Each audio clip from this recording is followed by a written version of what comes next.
피청구인 대리인 김선유 변호사입니다. 저는 피청구인이 이번 비상계엄으로 대한민국 군대에 끼친 해악에 대해 말씀드리려고 합니다. 2022년 6월 24일 피청구인은 6.25 참전용사를 초청하여 메달을 수여했습니다. 그 메달의 이름은 평화의 사도 메달이었습니다. 우리가 군인을 평화의 사도라고 불러야 하는 이유는 이들에게 부여된 최고의 의무가 바로 평화를 지키는 일이기 때문입니다. 설령 전쟁에 참여하더라도 군인의 행위는 궁극적으로 평화를 위한 수단이어야 합니다. 그러나 참전용사의 목에 평화의 사도 메달을 걸어주던 피청구인은 2년 뒤 군인들을 내란의 현장으로 내몰았습니다. 평화 대신에 분열과 혼란의 소용돌이 속으로 밀어 넣었습니다. 30명의 군인이 내란과 직권남용으로 수사 대상이 되었습니다. 이들 중 누군가는 엄중한 책임을 지게 될 것입니다. 피청구인의 지시를 적극적으로 수행할 이들을 옹호할 여지는 없습니다. 사령관들은 명령의 위법성을 판단하기 어려웠다. 대통령의 명령이기에 정당한 것으로 생각하고 따랐다라고 변명합니다. 뉘른베르크 재판에서 나치 전범들이 내세운 변명과 다르지 않습니다. 멀리 갈 필요 없이 바로 5.18 내란 재판에서 내란 수괴 전두환의 지시를 이행한 군인들도 상관의 명령을 따랐을 뿐이라고 변명하였습니다. 그러나 위법한 상관의 명령에 따랐던 이들은 모두 처벌받았습니다. 다만 이 모든 위법한 행위의 최종 명령권자로서 이들을 내란의 도구로 동원한 피청구인에게 가장 무거운 책임이 있음은 자명합니다. 대한민국은 국군의 정치적 중립을 헌법에 명시한 나라입니다. 우리 헌정사에서 다시는 군의 정치 개입과 군부 독재의 아픈 역사를 되풀이하지 않겠다는 의지의 천명입니다. 그러나 피청구인은 87년 헌법 이후 40년 가까이 지켜온 문민 통제와 국군의 정치적 중립 원칙을 무참히 훼손하였습니다. 국민을 위한 군대를 한 개인의 정치적 목적에 이용된 사병으로 전락시켰습니다.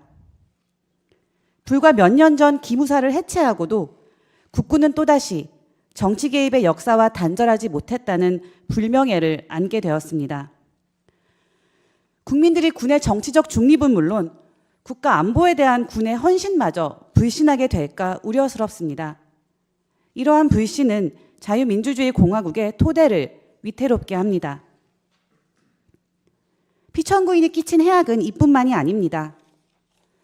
비상계엄 이후 이달 3일까지 52명의 특전부사관이 전역을 신청했습니다. 전년도 같은 기간에 비해 3배 이상 늘어난 숫자입니다.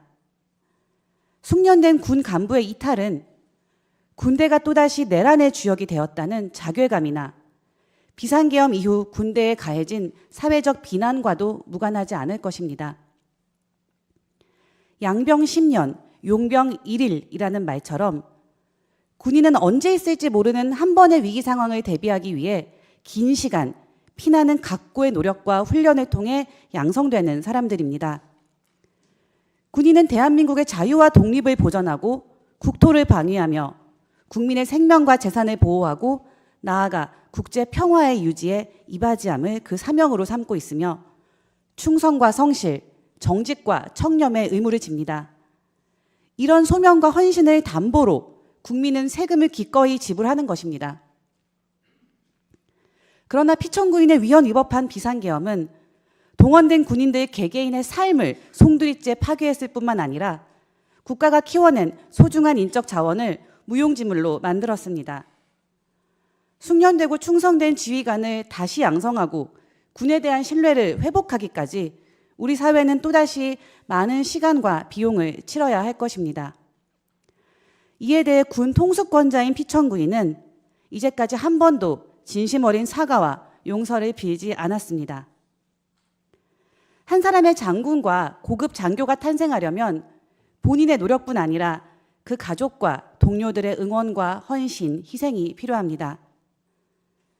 이번 비상계엄에 동원된 군인의 가족과 동료들은 결코 치유하기 어려운 자괴감으로 괴로워하고 있을 것이 분명합니다. 누가 어떻게 이들의 상처를 보듬어 줄 것이며 그동안 군인으로서 지켜온 명예를 회복시켜 줄 수 있겠습니까? 군인이 추구하는 최고의 덕목은 용기이고 용기에 대한 최고의 보상은 명예입니다. 이 사건 심판정에서 우리가 목도한 군인의 용기를 보호하고 존중하는 것이 명예 회복의 시작이 아닐까 합니다. 계엄 상황에서 모든 군인이 위법한 명령에 맹목적으로 복종하지는 않았던 것으로 보입니다.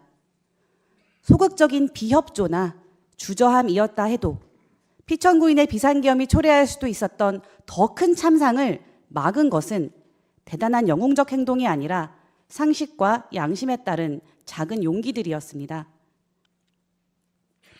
나아가 위법한 명령을 거부하는 것이 용기가 필요한 결단이 아니라 당연한 군인의 권리이자 의무가 될 때 대한민국 군대는 비로소 권력자의 사병이 아니라 제복을 입은 민주 시민으로서 명예를 되찾을 수 있을 것입니다. 또한 일어난 일을 진실 그대로 증언하는 것도 용기입니다. 사령관들이 입을 닫아 감추려고 했던 그날의 진상은 그 부하들의 입을 통해 드러났습니다. 더욱이 자신도 불법에 가담했음을 인정하고 책임을 감수하며 사실 그대로 증언하는 용기와 그 진술에는 힘이 있습니다. 용기 있는 진술이 이 사건 탄핵 심판에서 사실 인정의 기초가 되었으면 합니다. 그리고 군대를 내란의 도구로 삼은 군 통수권자에게는 책임을 물어 파면해야 합니다. 피천구인이 군 통수권자의 지위에 있는 한 군의 정치적 중립과 명예회복은 불가능합니다. 피천구인의 지시를 따르지 않았던 군인은 보호될 수 없을 것입니다.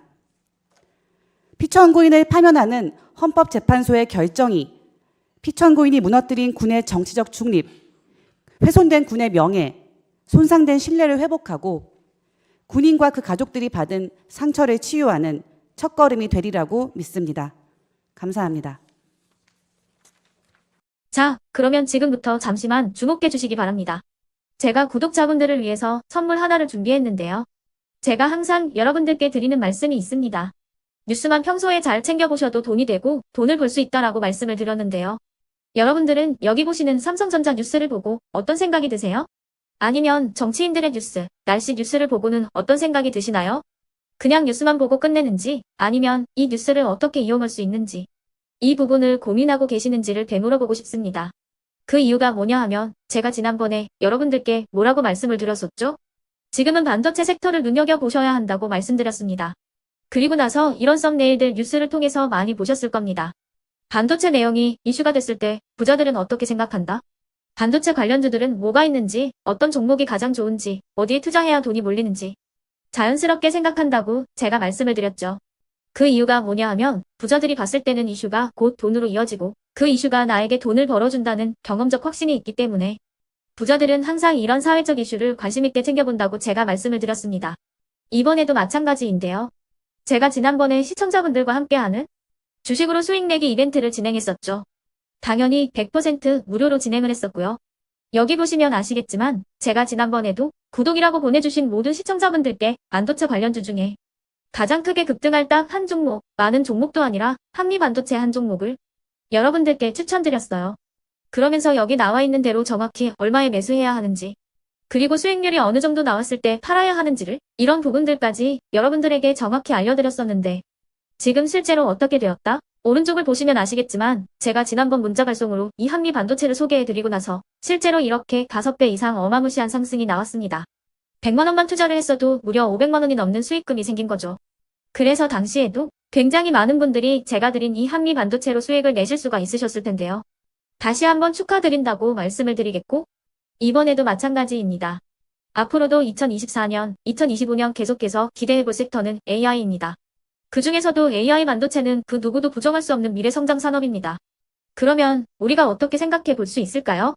AI 반도체 종목 중에 앞으로 크게 대장 역할을 하면서 10배 이상 급등할 수 있는 텐베고 종목을 지금부터 열심히 추적해야 한다는 겁니다. 큰 돈을 투자하지 않더라도 월급의 일부분 아주 소액이라도 이 종목을 모아가야 수백 %의 수익률을 손에 쥘 수 있는 것이죠. 지금 여러분이 보고 계시는 이 유튜브 또한 AI 반도체와 아주 밀접한 연관이 있고 반도체야말로 대한민국의 핵심 산업으로 앞으로 더더욱 시장은 성장할 수밖에 없습니다. 그렇기 때문에 제가 이번에도 뭘 보내드리고 있냐면 지난번과 똑같이 구독이라는 문자를 보내주시면 제가 AI 반도체 관련주 중에 앞으로 대장주 역할을 하면서 주가가 가장 크게 급등할 한 종목을 여러분들께 문자 발송으로 종목명과 사고 파는 시점을 모두 알려드릴 건데요. 그 문자를 받고 여러분들이 주식으로 돈 버는 연습을 한번 해보셨으면 좋겠고요. 혹시라도 나는 주식을 하지 않는다 하시는 분들은 주변에 주식하시는 지인분들에게 말씀을 해주셔도 되고요. 아니면 연세가 있으셔서 투자가 어렵다 하시는 분들은 이 종목을 자녀분들에게 한번 사봐라. 이걸로 한번 수익을 내봐라. 이렇게 조언을 해주실 수도 있는 거겠죠. 그래서 지금 이 영상을 보시는 시청자분들 중에 나도 이번 종목이 좀 궁금하다 하시는 분들은요. 누구나 상관없이 그리고 어느 시간대나 상관없이 부담 없이 010-2514-5930번으로 구독이라는 문자 보내주시면 제가 이번에도 똑같이 무료 추천 급등주 문자를 보내드리겠습니다. 이해되시겠죠? 제 번호 010-2514-5930번으로 구독이라는 문자 보내주시면 여러분들이 직접 이슈를 통해서 돈 버는 연습을 해보실 수가 있는 거고 제가 돈을 받는 것도 아니고 투자를 대신해 드리는 것도 아니기 때문에 부담 없이 신청해 주시면 되는 겁니다. 그리고 수익이 나면 저는 다른 것은 하나도 바라지 않습니다. 제 채널에 구독, 좋아요 한 번씩만 눌러주시라 이렇게 다시 한번 말씀을 드리겠습니다.